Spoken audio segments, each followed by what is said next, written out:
Well, good evening, everybody. We're about to go live on 90.1 in just a second. Hello. Share the video. It's going to be a great show. I can't wait. Good evening, everyone. Welcome to Reviving Mississippi. I'm your host, DeKeither Stamps. We got our co-host here, Miss Starlette Simmions. How you doing, Starlette? I am doing great. How are you today? You're doing so great. You got two microphones over there. Hey. You don't know what to do with yourself. What's going on? What's going on over at the college this week? Well, we're getting ready for finals at Belhaven, so keep praying for me. Rocking and rolling. As we start every show, ladies and gentlemen, we always want to just take a moment and ask that you look out for those people who are going through bereavement, and specifically the Davis family. Our good friend of the show, friend of the station, friend of the community, Mr. Tony Davis, crossed over to soul heaven, as we say around here at 90.1, and his services are this week. So not just Mr. Davis, but everybody who's going through bereavement, make sure you reach out to them, talk to them, and let them know that we're with them, we love them, and we ask that you keep them in your care in your prayers. We want to start off with our announcements. You're going to go over our announcements and our sponsors, Ms. Simmons. Yeah, of course. Number one sponsor, MJS Transportation. The Michael Jordan Transportation Services, able to take care of all of your transportation needs. You can go to their website and find out ways to contact them for transportation services or even employment. And that's at mjstransportation1.com. Excuse me. Also, the National Wildlife Federation. Here you can find out about the good things this organization has planned and in full effect. And also find out how you can get involved all at nwf.org. And we cannot forget going out to Stamp SuperBurgers, y'all. Y'all want one of them good old big tasty juicy hamburgers. You know, I call them a whole cow between two pieces of bread, and it's savory always to the last drop. You can't beat it. Going over to Dollar Tree and see our good friends and cousins over there at Stamp SuperBurgers. Look them up on Facebook and Instagram and all that stuff. But more importantly, tell them we sent you over there. Get you some of them lemon pepper fries and some of those. I like that turkey burger, but you know, they all good. And our friends over at Stamps Law Firm, you can check them out right there, right downtown Jackson. And we got a couple of announcements. We got some great community events coming up this weekend. On Saturday, there's a neighborhood cleanup over at the Jackson, or the old Jackson Promenade Shopping Center. Hey, Mr. Michael Jordan. There's a cleanup over there in South Jackson. There's a huge development that's happening, and we'll be doing an announcement on Saturday at the Jackson Promenade. The cleanup starts at 8 a.m. and there's a festival that'll go on right after the cleanup is over. So you can come to the Jackson Promenade Shopping Center. And for that activity and event, we got a caller. Hello, caller. Welcome to the show. Okay. I was just wondering, what time does Reverend Clifton Johnson come on again? I know he was on yesterday, I think. Right. Well, I think he'll be on in the morning. Every morning. I think he calls in on several of the morning shows, so he'll probably come back on in the morning. If he's listening, Pastor Jackson, don't listen to the show. Call in, Pastor Jackson. Let him know what time you're gonna be calling in, sir. And if he calls in, we'll bring it on the air. But I think he'll be calling in the morning. He'll call in the morning. Okay. So where is his church? Do you know? I don't know off the top of my head, but we're live on the air right now, ma'am. So let me get back to the show. Oh, you are? Okay. Yes, ma'am. Okay. All right. Thank you. Mm-hmm. Hey, hello, Mr. Michael Jordan over at Michael Jordan Transportation Service. He just chiming us on the internet there. But like I was saying, Saturday morning, there are a couple of neighborhood cleanups. One of them is at the Jackson Promenade Shopping Center. There's a huge development that's going to be taking place, and we'll be doing an announcement, and you can listen to the vision from the owners themselves of what they're going to be doing over the Jackson Promenade Shopping Center. The cleanup starts at 8 o'clock in the morning, and after that, there's a festival. They'll be having some things out there for young people to participate in, and just community activity. And it's going to go till about the afternoon time frame. So make sure you take a moment to swing out there, see what's going on. All I can tell you is going to be about a $7 million development. So go on out there and do a little community service and see some of the good things that are going on in our community. Also, Saturday morning, we'll have another cleanup over in the Queens neighborhood. Is being sponsored by Councilwoman Angelique Lee and Councilman Brian Grizel. They'll get started at 8 as well. They'll meet right there at Triumph Village, and that cleanup will be going on from 8 until I call Councilwoman Lee the cleanup queen, because she's definitely done her share of neighborhood cleanups since she's been in office. And Councilman Grizel has as well, doing great work in that area, trying to make sure that we keep our community clean. Now, I'm a big fan of cleanups, as y'all know. I think we're at 113s right now, Starlette, that we've done. I'm a big fan of cleanups, but I'm a better fan of folks keeping the area clean, taking pride in your community, because it's not just about picking up the trash. It's about folks not putting it out there.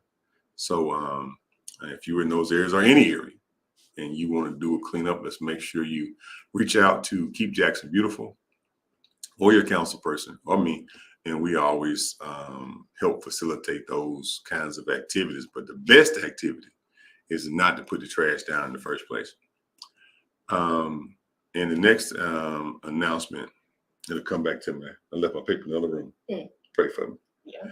But today we're going to bring aboard a young lady who is a jewel of our community.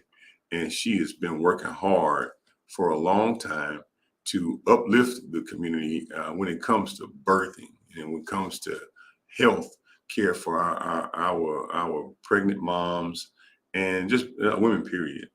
And there's a huge disparity right now when it comes to how we maneuver, how we go through the whole just healthcare period, but more particularly when it comes to childbirth.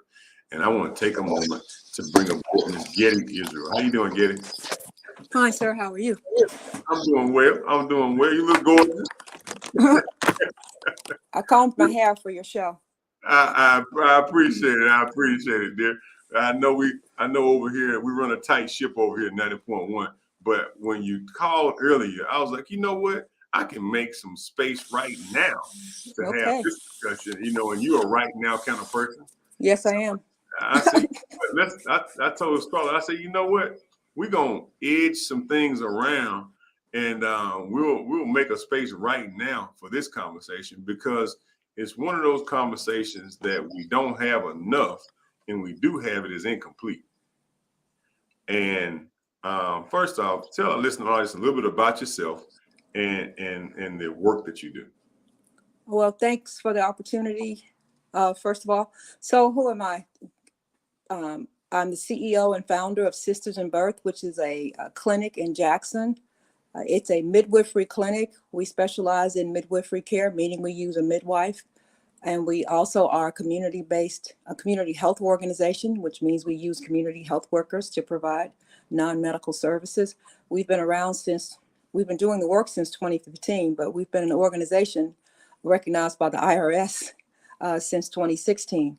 Starting out in Southwest Mississippi and opening in our office in Jackson in 2019. And so what's our mission? Our mission is to improve maternal health and birth and breastfeeding outcomes, particularly among Black women in the state of Mississippi, who every year have the worst outcomes in the state, in the nation, as well as the state. But at this point, it's at a crisis level. Yes, it's been a crisis for a while. I mean, Black babies have been dying before their first birthday for a very long time now, since the early 1900s. I mean, so this is nothing new. It's just that more of a spotlight is being shined on it because we're in this whole era of reproductive justice, social justice, racial justice. But all of that rhetoric is not transforming into policies that will make a difference. It's also not transforming into changing our healthcare institutions. See, while advocates are on the outside complaining about implicit bias on the inside of the healthcare institutions, they continue to do business as usual. Mhm. So what I am doing is changing the healthcare system, or at least augmenting, expanding the healthcare system as we know it. Not to dismantle what is already in place. I wouldn't waste my time and my energy. But I'm of the mindset of the Black nationalists and George Washington, not George Washington, well, George Washington Carver too. And what was the brother's name who founded Tuskegee? Him. What's his name? Yeah, Booker T. Washington. Booker T. Washington. Drop your bucket where you are and start building. I believe that we should be building our own institutions like our ancestors used to because of segregation. So what I'm working on now is building a physical institution, a birth center, to give Black women and other women, I mean, we won't discriminate, but particularly Black women, an alternative to the current healthcare system that we know is trampling on their humanity, that we know is basically not providing patient-centered care, that we know is not providing evidence-based care. So instead of continuing to beat on that door, I think for me, if that would be a waste of time to continue to beat on that door. We don't run that institution. We never have. We don't run that institution. Our healthcare system, whether they're public or private, for the most part, are managed and run by white people. And white people, if they wanted to change racism, they could do it overnight. So apparently they don't want to. So I take that as an answer and I move forward and I do what my ancestors did, and that is build our own. So that's what I'm working on. So, paint us a picture of, with words, basically, what's happening, some of the travesties that are happening when it comes to childbirth in our community. Well, it starts with the fact that the typical Black woman is living in poverty here, which means she's working. Now she's working 2, some are working 3 jobs. And they're working a cashier's job in most cases. 43.4% of Mississippi's workforce is made up of cashiers. And 55% of that workforce is made up of women. Now, who are those women? You go into the retail stores and the fast food and the Walmarts and the Walgreens and the Krogers, you see who's behind the cash register. It's us. And most of these women have children or will have a child. And so they have come out of high school, and the quickest job they can get, right, making some money, some quick money, is a cashier's job. So Black women are overrepresented, disproportionately represented in the cashier's market, a job market. That used to be a job for people in high school, right, summer jobs, whatever, college. But now it's a full-time job, and some people have it as 2 jobs to try to make ends meet. And what happens, unfortunately, is most of those jobs don't pay health insurance. Right. So these women are working, contributing taxes into our society, and they don't have health benefits. So before they become pregnant, they're not getting primary care. Now, what's the purpose of primary care? Primary care is to address underlying issues, factors that we know can lead to disease or disorder or premature birth. What do I mean by that? Like, we have an obesity problem here. We have the highest obesity rates in the country every year. It is highest among young Black women. Those young Black women who are not getting primary care are not receiving an intervention to help them to change behavior that will help them to modify diet, lifestyle, like exercising, to get some of that weight off their body. And so when those people become pregnant, they are already at risk of developing maternal morbidities. By that, I mean diseases. What are we talking about? Hypertension, diabetes, preeclampsia, heart disease, stroke, including C-sections. And so the only time a poor woman in Mississippi is pretty much guaranteed to get health insurance is when she becomes pregnant. But she's pregnant and now she can get Medicaid, but she has all of this history that has gone unchecked. So when she shows up at the obstetrician's office, the obstetrician, in my opinion, is negligent in so many ways because they do a horrible job of really addressing these underlying issues. They don't talk to women about their weight gain as it occurs during pregnancy. They don't recommend a certain range of weight to gain, which is what they're supposed to do. As early as I think it was 1994 when the Institute of Medicine issued guidelines for ACOG. ACOG is the American College of Obstetrician and Gynecologists, basically saying, look, you need to assess a woman's body weight when she presents pregnant. You need to talk to her about what's healthy weight gain and what isn't. She could be underweight, but in most cases in Mississippi, she's overweight or she's obese. And you need to make her understand how that affects the health, her health and the health of her baby and birth outcomes. We're talking about a whole list of diseases that can occur that can rob her of having a healthy baby. Well, they don't do that. They don't discuss it. I've talked to doctors who said they were uncomfortable discussing weight gain with their patients. And many of the doctors in our state are overweight and obese too. So they're not good role models. And so obesity is a major, major, major problem in our community. It's like the elephant in the room. It's associated with everything, even in the general population before people become pregnant.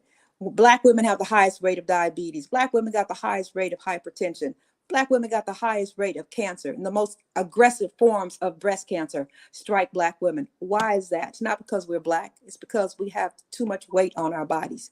It's because we wait too late to get health care. It's because many of us don't have health care. Many of us go for years without getting a wellness exam. And so you have all of these issues. Poverty, again, is part of that. But you got all of these issues, fast food industries dominating our communities, soft drinks. Black women have the highest consumption of sweetened beverages, soft drinks, and sweet tea. Well, that goes right to your gut. That's just sugar in a bottle or sugar in a cup. And so I call it syrup on ice. All right, there you go. And so when you have abdominal obesity, that means obesity in your stomach, it significantly increases the risk of you developing these diseases and dying from these diseases, whether you're a man or a woman.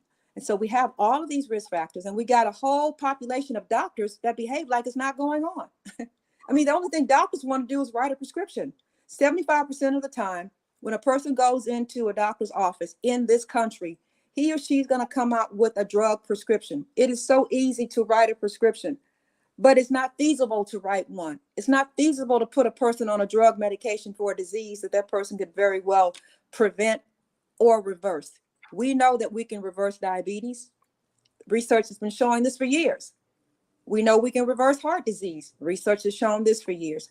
So what we are doing is what doctors refuse to do. We are helping Black women to change behavior, eating healthy, exercising, dealing with stress, so that they are not at an increased risk of developing these diseases. And this isn't just for the pregnancy, this is for life. Because what I love about living healthy is it is a lifetime commitment. And as long as you're living a healthy life, practicing healthy lifestyle, that is something you can take with you anywhere you go in any kind of situation. Doesn't mean disease won't strike.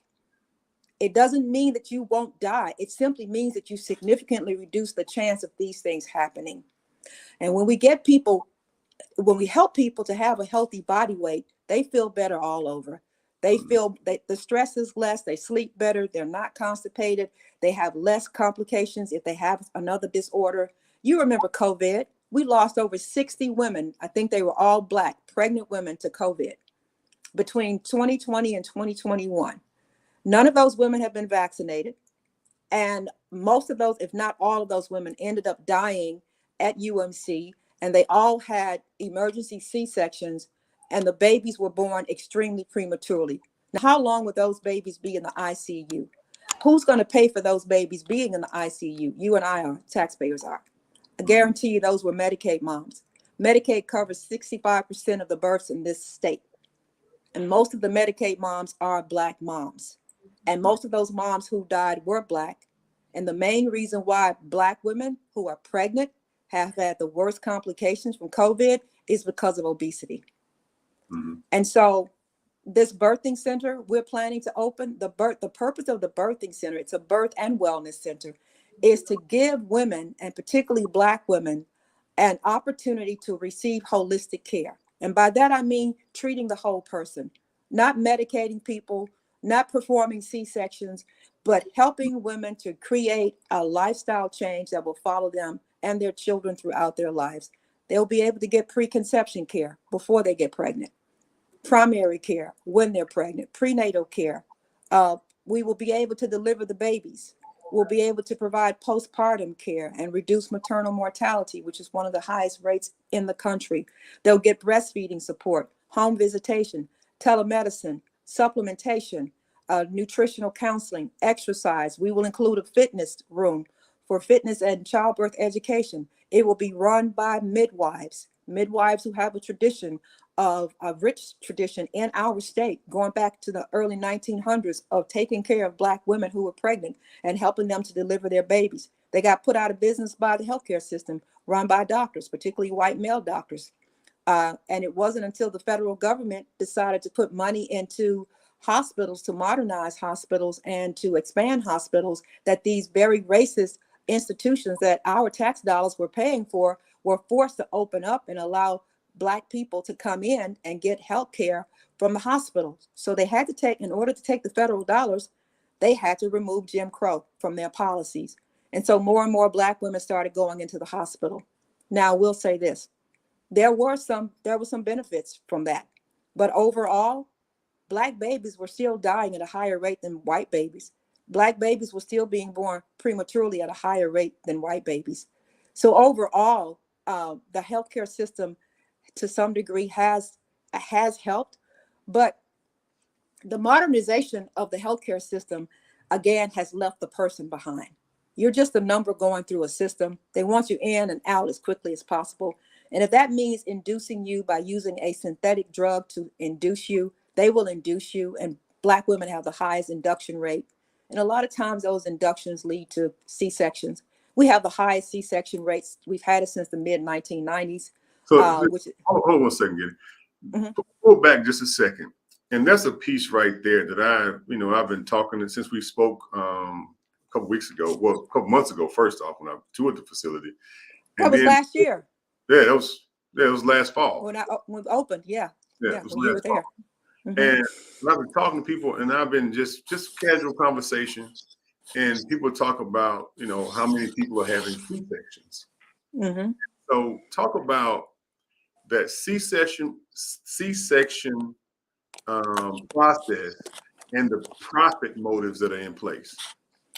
Oh man. Okay. Well, all right. First of all, Mississippi has the highest C-section rate in the state, in the country, and we've had it since 2014. It's 38.3, I believe. And Black women have had the highest C-section rate since the 1994. Since 1994. Now look at Mississippi. Mississippi is almost 40% Black. So in terms of a state, it has the highest proportion of Black people in the country. We are the Black Mecca, if you will. Now, so that means most Black women are here. So if Mississippi has the highest C-section rate in the state, and we have this large proportion of Black people, it makes sense that we are the ones getting most of the C-sections in this state. But why are we getting C-sections? Well, I would be lying if I said obesity doesn't play a role, but I think the biggest role that is played is expediency and profits. Doctors don't want to deliver babies on the weekend, on holidays, after 5 o'clock. All right, they just don't. So many of their deliveries are scheduled. And that's usually what happens with the C-section. It's usually scheduled. The C-section was created for emergency purposes to save the life of the mother and the baby, but that is rarely the case. They create a situation when they induce a woman using something called Pitocin. Pitocin is a synthetic hormone that they give a woman to speed up labor. Now, labor should start naturally. There are some circumstances when a woman does need to be medically induced. But if you look at the Mississippi Department of Health website and you look at the data on non-medically indicated inductions, you'll see that those numbers continue to climb. That means somebody's making a decision to get induced, even though it's not necessary. It could be the doctor making that decision. It could be the mother making that decision because, I've been pregnant so long, I just want to get this over. We understand that. But a doctor with ethics should tell a woman, no, we're going to let labor start naturally. You don't have any kind of medical problems. You're not hypertensive. You're not at risk of preeclampsia. You don't have heart disease. You don't have diabetes. You don't have low amniotic fluid. You don't have any risk factors that would qualify you for an induction, but that's not the case. All it takes is a woman saying, I want to be induced. And it's very easy to find a doctor who will induce. So what happens when she gets induced with that drug is her labor, she gets pounded. I talk to women and they say they're just taken out of the experience. They are pounded by the pain. It's non-relenting. It lasts a long time. And what they think is going to be a short duration, man, it could be 24 hours. Because I've talked to women, they've gotten Pitocin and the labor goes on even longer. And then what could possibly happen? Oh, well, now the baby's in distress. Well, hell, the baby should be in distress by now. So if the baby's in distress and the baby's heart rate is dropping, well, now it's time for an emergency C-section. Do you know that there are attorneys around the country suing doctors and hospitals for inductions that are not medically necessary because of the stress or distress that is placed on the baby in utero? And so, is it a cash cow? Yes, it is a cash cow. To the tune of, here's what I found. Take all of my sources are state. The Mississippi Hospital Report for 2010. It has a lot of information on C-sections, broken down by hospital and broken down by counties, districts, or whatever. I found $223,941,941 in revenue for hospitals in 2010.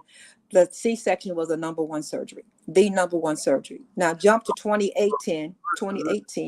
Before we dive that far into it, so C-sections were invented to save the life of the mother of the baby. Yeah, it's supposed to be an emergency. You got an emergency going on. We got to take the baby. Right. In order to save life. And now it is routine to a routine process procedure that averts nature, that averts, turns into like a scheduled visit, like pulling a tooth. Yeah, it's very common now. I mean, it's so when women call the clinic and they say, well, I had a C-section, I've had two. Well, if they've had two, there's no way they will ever have another opportunity to have a vaginal birth. It's just so commonplace, especially among Black women, because they don't know the risk factors. They don't know what they're trading in to get that C-section. They figure, I don't want to be in pain. I want the pregnancy over. And they're young and naive. And if nobody's telling them differently, then doctors can influence their decision. Let me give you an example. I had a woman, one of our first patients, who wanted to be induced on her due date. Now, we were providing her with free services. And when I heard she wanted to be induced, we called a come to Jesus meeting, if you will. And I basically said to her, the purpose of this organization is to help you to have a natural birth. An induction, unless it's medically necessary, that is not something we can support. So you need to call the doctor and tell the doctor that you're not going to be induced, or my community health worker will not be going into labor with you to provide you free support. So she tells the doctor that she changed her mind. And I asked the doctor, why would you even go along with this nonsense, agreeing to induce her on her due date when very well, that the due date is just an estimation. Babies rarely ever, if ever, come on their due dates, usually before or after. And so she was like, oh, well, she'll be all right. And I was like, I know she's going to be all right because she ain't coming. So she tells her no. And then she offers to break her water. Now, why are you breaking the water? That's still another intervention that's medically not necessary. Allow this woman's body to do what it does. She low risk, no medical conditions, a good body weight, walking every day, eating healthy. There was no need for any intervention. I know she doesn't want to be pregnant any longer, but just let her be pregnant until it's time for the baby to come. Because what women don't realize is the baby is still developing at 37 weeks and 38 weeks. So they think because, I'm 37 weeks, I can go on and get induced and get it over with. Your baby's still developing. And so the C-section, now the most recent numbers I could find was for 2018. I found the numbers for the hospitals, and we have a hospital called Women's Hospital. I think it's owned by Merit. It has the highest C-section rate, I think, in the state of Mississippi, like 55%. And it's called Women's Hospital. Go figure. And so when you look at the high rates in 2018, which they climbed, The C-section revenue for the hospitals jumped from 223 million to 237 million. Where they are today, I don't know, because the Mississippi Department of Health has made it very difficult to get that information, citing that it was, what's the word I'm looking for? Proprietary information. Proprietary information.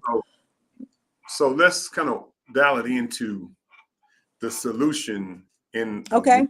a facility specifically to give people an alternative for childbirth. Talk about that for a few minutes before we have to move on to our next guest.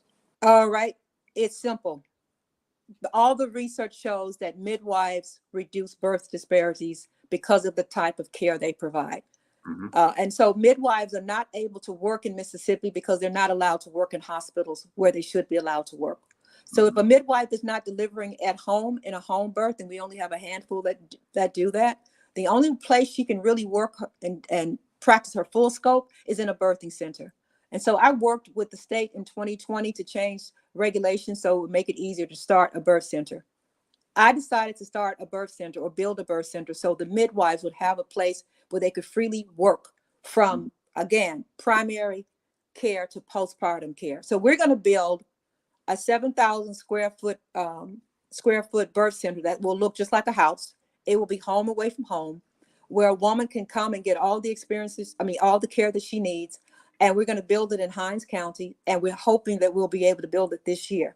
And so we will also provide housing for women who are traveling outside of the Jackson metropolitan area, because we have a lot of maternity deserts. By that, I mean places where there are no clinics for OB care for pregnant women, and there are no hospitals at all. We have women having babies in the cars on the side of the road, dude. We got women dying on the side of the road trying to get to a hospital. So what we decided was provide housing so that they would have a place to stay and labor up at least a week before the due date, have the baby, and then go back home. That way we can reach more people. So a birth center is coming to Mississippi, and I'm hoping that Congressman Thompson, who demonstrated leadership around this issue, he supported the Babies Act more than once, and he's the only congressional representative to have done that. So I'm very grateful for his ear and his intelligence and his wisdom. And we're going to build a birthing center, and then we're going to replicate it across the state of Mississippi. And I'm hoping that there will be other Black women out there in these maternity deserts who are willing to develop a nonprofit charitable birthing center and hire midwives to provide care to a population that is discriminated against, that is not getting good care, that feels it is experiencing implicit bias. And let's just focus on building our own institution, which is going to be the birth center. In other words, we're returning to our roots of midwifery. So if someone wants to help and sponsor, how do they contact you? Give your contact information for our audience. Well, they could go to my website, Sisters in Birth, SIBIRTH.org, SIBirth.org, and they can contact me there. There's a phone number, and there's a contact form. They can email me, which I get emails all the time and phone calls all the time. So that's Sisters, SISTERS, NIN Birth, BIRTH, and we're in Jackson on Briarwood Road, and we are still taking patients, and we never tell Medicaid patients no. www.sistersnbirth.org. No, it's SIBIRTH.org. SIBirth, SIB, B for baby, IRTH.org. Did you get it? I got it. I'm just make sure I put it in SIBIRTH.org. Okay. I just want to make sure I put it in here right, so I can, I gotta make sure I don't make mistakes like that. Because if I put it up, and also, I just want to thank you for helping me to raise the money to build it. We're gonna do what we can and keep beating the drum. But ladies and gentlemen, this is definitely a worthy cause. And you can look up Sisters in Birth. Just Google it, Ms. Getty Israel, and the work she's doing, because it's critical for us to save our babies and save our families the best way we can by giving an alternative. It's not tearing down the system. Really, it's a void so big in the marketplace that you can have 10 birthing centers and not even knock a dent in the problem. Exactly. So we appreciate you for coming on, Miss Israel, and I thanks for appreciate the opportunity. short notice. We had a phone call earlier in early this week, and I was just like, you know what? Let me just do what I can to make this up. But I do have another guest that's here waiting. That's supposed to be on. Let me transition a little bit, okay? Okay. Thank you. Yes, Bye-bye. ma'am. That's Miss Getty Israel with Sisters in Burke, and she's been doing great work. What you think about that, Starlette? Yeah, I'm in full support of that. I can't really believe that a lot of our tax dollars aren't going to some of the services that she mentioned. Mm-hmm. We're gonna bring a young lady up. Could you slide over just a little bit? No problem. Come on over here, dear. We got Miss Iresha Hayes, and she's with Beauty Code. Come on up here. Have a seat. Have a seat there. We got it on there. So, well, first off, welcome to the show, dear. Hi. So you got a new business coming to Jackson. I do. Coming to Jackson State. Yes.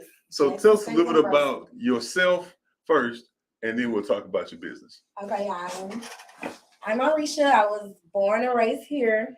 I went to Merle High School and I graduated with my bachelor's from Tupelo College. Mm-hmm. So yeah, that I only moved here. I moved away from home about 5 years ago, and I moved to Dallas. Mm-hmm. And Dallas was good to me, so I built my business and built my home and got settled in Dallas. And one night, I just popped up an idea like, "Hey, look, let's bring some stuff back to Jackson." And I was like, "Okay, well, what am I into? I'm into beauty." And so, hair, clothes, all those good things, makeup. And I was like, well, I really needed it when I was a college student.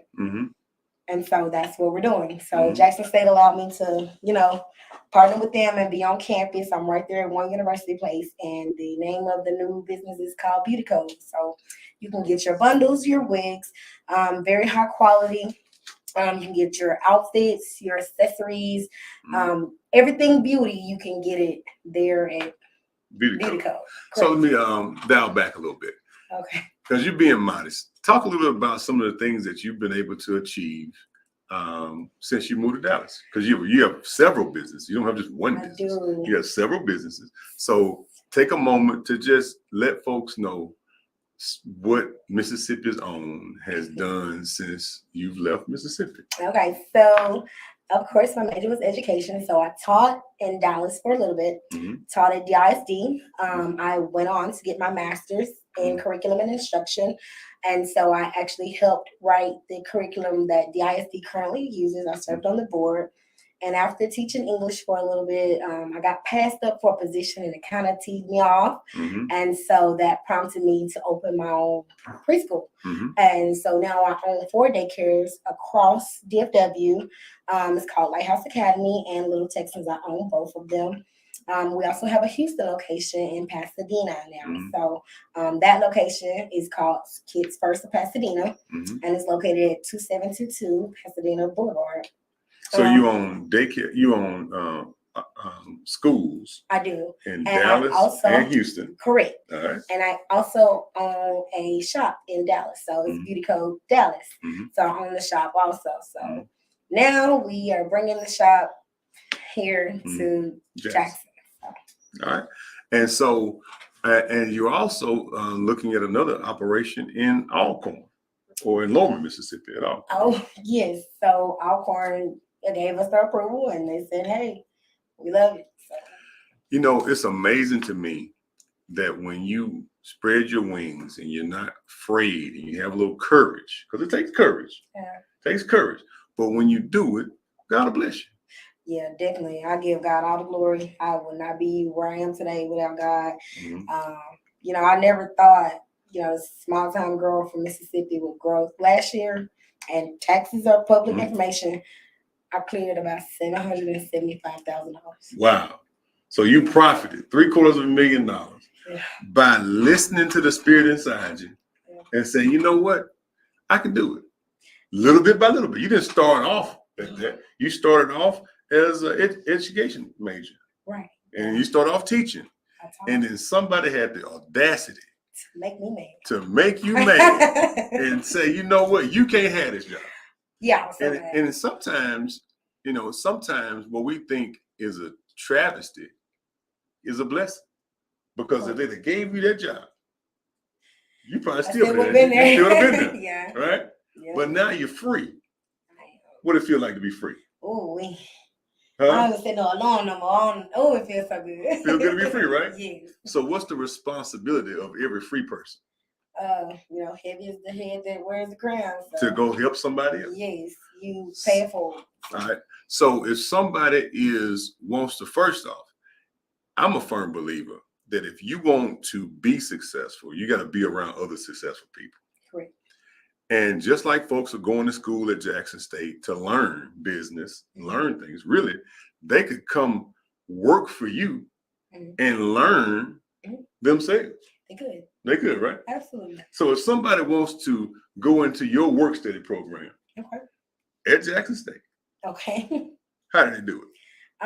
Well, they would, I guess, just go to the website. So in Texas, I'm actually accredited to give out director's credentials program. Like I have a whole school in Texas on how to open a daycare. So I have over 60 students that I've helped within the past 2 years. And I'm one of the youngest people in the Dallas Metroplex area and the youngest to be able to credential someone. So I'm listed on the state website. So what's your website for your school? It's www.thelighthouseacademyllc.com. All right, www. And so I skipped over something. Okay. Tell us about your family. Yes. Can't leave them out now. 'Cause you know you got family here. You got family in Dallas. You got a husband. Tell us about your family. I do. I have a husband of almost 10 years. We got married in 2013. It was my high school sweetheart. His name is Corey. And we have a son that's 9. His name is CJ, which is Corey Jr. We also adopted a little girl named Litzy. She's Hispanic. And so her mom was on drugs and she left her at my daycare. And you couldn't let her go. CPS got involved and they was like, "You gonna get her?" I was like, and they were like, "You gonna get her?" I was like, and I got her. I've had her since she was 6 months old and now she's 2. So she's absolutely mine. It shows the heart that you have and the passion that you have to move forward. And now, you know, with you bringing something back to Jackson, back to Mississippi. And that's the responsibility of everybody. Don't just go off and be successful. Come back and spread that light because you may spark the flame in somebody to do even greater. And I know you will. I mean, I got every feeling since knowing you that you're going to spark the flame inside of somebody else. Hope so. Of what they can do. Oh yeah. I mean, you motivated me. Really? Yeah, you motivated me. You know, and I just love to see folks moving forward and being successful in the things that they do. So talk a little bit about where you see your businesses in Texas and businesses that you're putting in place in Mississippi in the future. I want to focus more so on Mississippi. I'm so tired of Texas. Texas is going to offer me 4 or 5 more buildings. Absolutely not. I am tired. No, because right now I oversee almost 50 employees. And that hits another tax bracket once you have over 50. No, we're not doing that. We're going to stay. Keep 49, and that's including myself. But as far as Mississippi, I miss home. Although my family's moved over there with me to help me with my businesses, all of my family's gone. This is still home. You know, Mississippi's still home. Jackson's still home. I love Mississippi. I love the food here. So I'm going to focus more so on growing more things here, creating more jobs here, trying to make my first $1 million here to give back here. So I'm going to focus more so on Mississippi right now. Hopefully with the right people I've connected with, they can help me do that and we can take Mississippi back because it needs some TLC so bad. You know, and, from what I see. And that's what it takes, ladies and gentlemen. It takes folks working together and doing what they can in order to birth a new Mississippi. Because a lot of times you get bogged down with what you see on the news, you get bogged down with what you see in the community. And I said this before, Starlette, who was at the school, what were we last week? At the festival. Bates. At Bates, at the school. I was like, we see so much, but dream so little. And I think that's what happened with most of our folks. We see a whole lot of stuff. We watch the news, Facebook, social media, all this stuff. We see all this stuff, but we stop dreaming. Yeah. And I'm just thankful that you never stopped dreaming. Oh, me too. You know, because you can't achieve, if you can't see it, you can't wake up in the morning and say, you know what, I can do that too. Yeah. Sometimes we get stuck in the same old rut doing the same thing that we stop dreaming. And you, I believe that you got the ability to spark some more of our young people to dream bigger. Because if all you see is what you see on the news or negative things, you stop dreaming out there.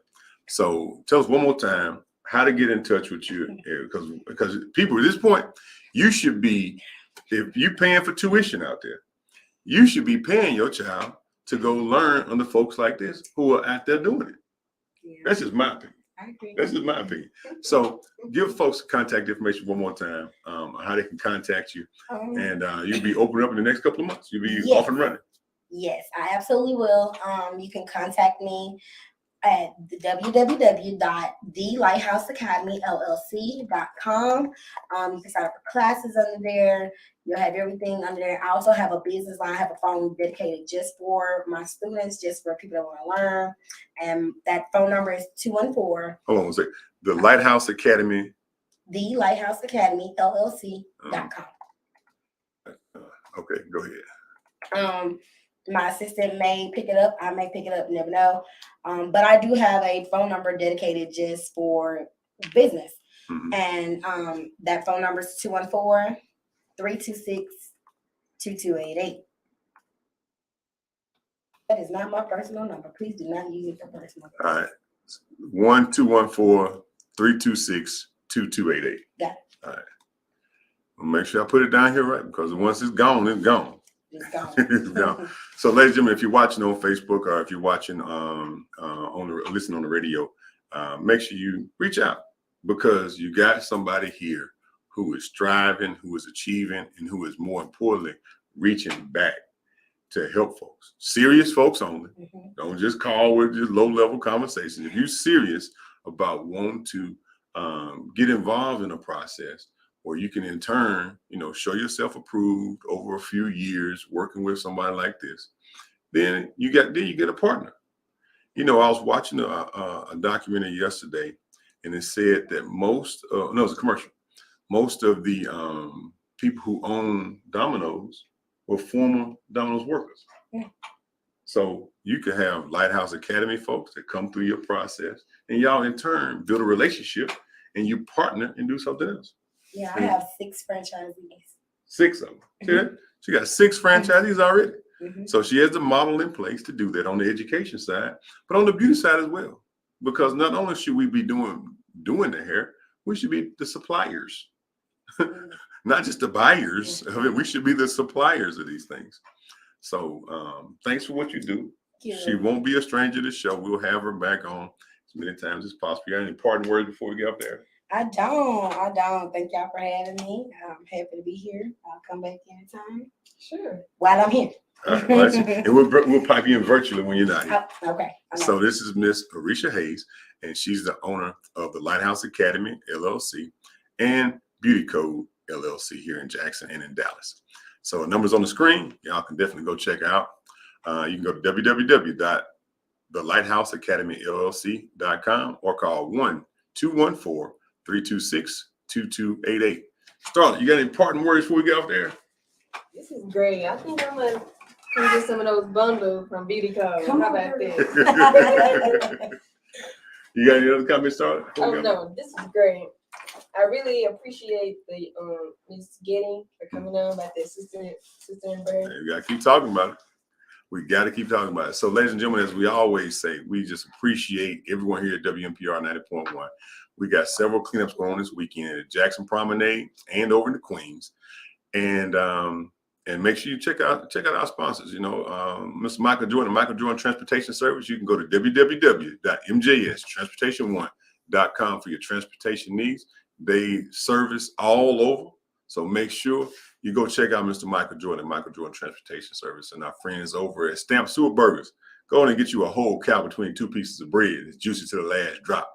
And as we end every show, we always say, never let anybody put you in a position where you don't love your own people. Because when you hate your own folks, you're part of the very oppression we're trying to lift ourselves out of. I love you, Jackson. I love you, Mississippi. Hand it. Get us out of here, man.